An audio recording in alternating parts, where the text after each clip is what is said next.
You know when you are casually walking somewhere and you find a rock?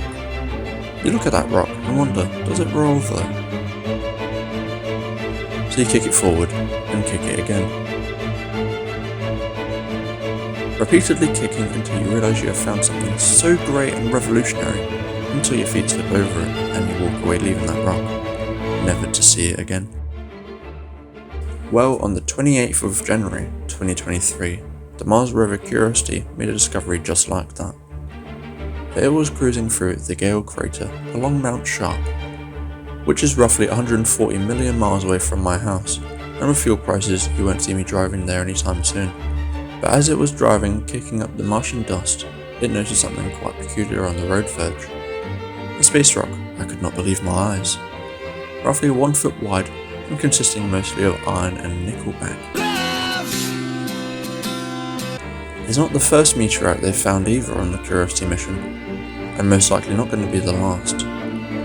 Since its landing in 2012, you'd imagine it's seen quite a few.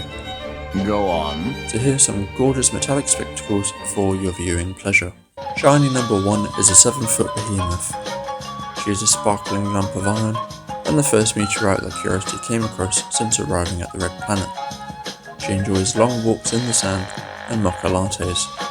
Please welcome Lebanon, or as her friends like to call her, the Beast. Spectacle number 2 is a petite rock, only an inch or so across, and a rock like no other in their area. She is the whitest rock around and a hydrated one at that. What makes her so special is her proof towards liquid water on ancient day Mars. Give it up for Tintina. Ooh-wee. At last but certainly not least is cute number 3. This pyramid of beauty isn't a typical rock. She has an iron and nickel deficiency, someone give her a wagyu steak. But she's highly abundant in sodium, aluminium and potassium originating from magma. Round of applause for Jake Matovich. But what makes these meteorites so special?